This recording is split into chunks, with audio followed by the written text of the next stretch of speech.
Happy New Year! I'm back in the groove, starting with our weekly Clinical Informatics Fellowship Leadership Journal Club. We're reading the book Leading Healthcare IT, which bridges IT, management, and leadership. I really like how the author described digital transformation as something very different from digitization, because it isn't about technology or digitizing information. It's about creating completely new products and services through leveraging technology in innovative, groundbreaking ways. It's not just new products or a new operating model, it's a new business model. I also met with the Nursing Informatics Group, led by Emily Flayhaven, who's a member of the CIC, the Clinical Informatics Center that I lead. They're a collection of diverse individuals working with nurses and improving nursing workflows. Some people responsible for patient education are also in the nursing informatics teams. I was impressed at the many types of technology they're responsible for. Vocera is a secure, hands-free tool where you can call people by name, role, or group while caring for patients. This type of technology isn't very effective out of the box. A major role of the nursing informatics team is to customize it to the environment, evaluate it, and make sure it's providing value. And then there's the Moxie robot, which takes on routine tasks that don't require direct patient interaction, such as collecting lab specimens. For several months, the nursing informatics team worked to ensure that Moxie was providing value, and now we have 5 Moxies, and they're the busiest in the country.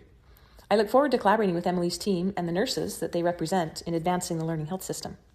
Speaking of the learning health system, a new paper was published as a pre-proof that uses the analogy of an LHS being a glide path to safe landing for AI. Chuck Friedman wrote this with colleagues in the UK. Chuck will be presenting our Ground Rounds talk in March. The paper focuses on the socio-technical infrastructure that the LHS prescribes and posits that rather than addressing AI adoption on a model-by-model basis, we should deploy AI within a learning health system, enabling repeatable, scalable, and cumulative learning across multiple AI tools. The learning health system is made up of many cycles of improvement, and the socio-technical infrastructure is what makes it work. The infrastructure is made up of technology and data, the technical part, as well as people, processes, and policy, the social part.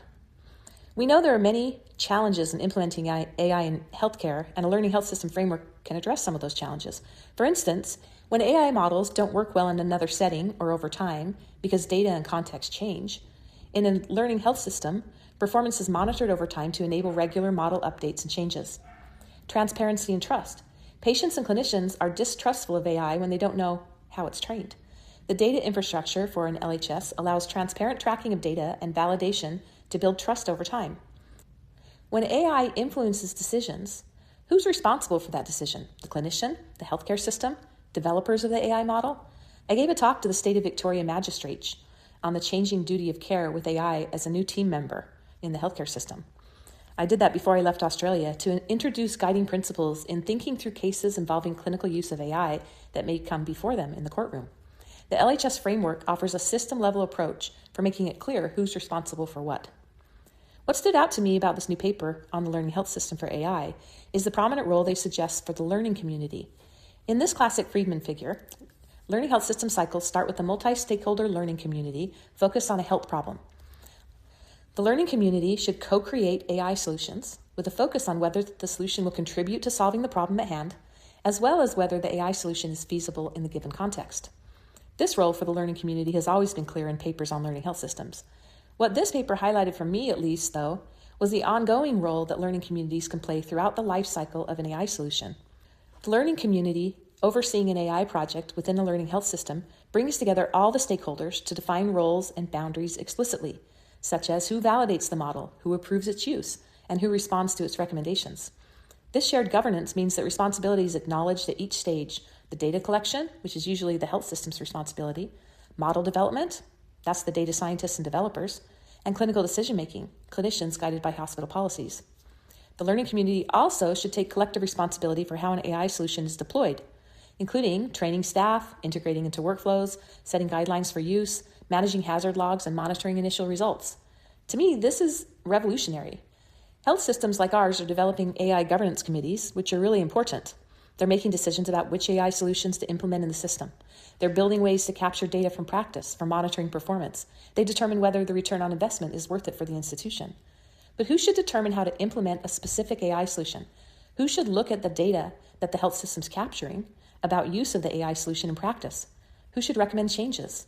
I love the idea of the learning community maintaining responsibility for implementing and monitoring of the AI solution. After all, they're the ones who have driven the development of the solution because they care deeply about the problem and they understand how to make it work. And a key person or group of people on a learning community is patients.